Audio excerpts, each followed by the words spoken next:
I've got a question for you. I was watching a program today where they were discussing heaven and hell, and more specifically the hell narrative. And I found it quite revealing, and this did resonate with my experience, that people seem to spend an awful lot more time describing hell than heaven. There's a lot more imaginative descriptions of flesh burning off and souls in torment crying out. And of course you can find many depictions, artful depictions of hell. And, this obviously isn't very scientific. I haven't done any polls, but this does resonate with my experience. I've had a great many people threaten me with hell. Only a few have talked about the glory of being in heaven, how wonderful it would be to be with the Father, etc.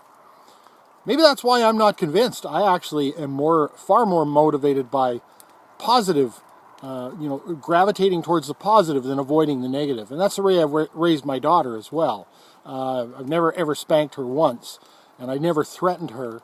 I tried to put my focus on the behavior that I wanted and withdraw my focus from the behavior that I didn't want. And I think it worked. She is fantastic, I will just say. In any case, I do find it interesting that people spend a great deal more time describing hell and talking about the pouring out the cup of wrath, etc., etc. I think that's actually telling. On to my question. One of the things they were talking about in this program was how a lot of people who were brought up in one of the faiths that deal in the hell narrative and has subsequently become an atheist still have lingering remnants of that hell threat narrative, which it is a threat narrative. And of course, this is a threat narrative imposed on children at a very young age. And I think when people talk about, I know that Christians particularly are really offended when people say that raising someone in the Christian faith is tantamount to child abuse, but certainly I think it could be easily argued that the hell narrative is tantamount to child abuse.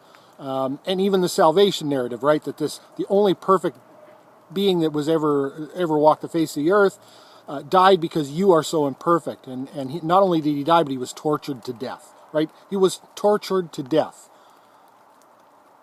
I won't say that again, but I think you understand the impact. He was tortured to death. Okay, I said it again. And so when people have sort of come out of that and realized that the doctrine doesn't make sense to them anymore and they've moved on, that they still carry these remnants. And that really, really blew my mind. Because, see, I wasn't raised with the hell narrative. That wasn't something that was part of my childhood. I wasn't told that anybody died for me because I was imperfect. I wasn't told that if I didn't behave or I didn't do the right thing, that there was a perfect place of absolute torture that I would never be able to escape from. Think about that for just a minute. You can never escape from the torture, the torment. And tell me that's not going to damage a person on some level. And so they were talking to these people who were saying, hey, yeah, I still have these lingering things. So the question I would like to ask to anyone out there is if you were once a theist, if you were raised in that upbringing, you're now an atheist, or even if you're a theist, what does that hell narrative do to you? What does it mean to you? If you are now an atheist, does it linger in some form or fashion? Has it been difficult to shed? Because I understand when you rationally reject the doctrine, it's not the same as emotionally. Are there sort of like thought tones or feeling tones of that reside within you still? Does it manifest itself in fear of strangers or even fear of people in general? Or maybe fear of the government or fear of death? I'd be interested to know because I'd never really thought about this before. And when I heard them talking about this, it blew my mind. And I have to say, I'm thankful that was not part of my childhood. I'm very thankful. My mom has expressed some regret over the way, over my childhood. And nothing serious, but I mean, we were not exactly wealthy. We were quite poor and we were remote and sheltered from the majority of the rest of society by living in a remote community. And I have to say, I don't have a problem with that. I think a lot of my ingenuity is as a result of that upbringing.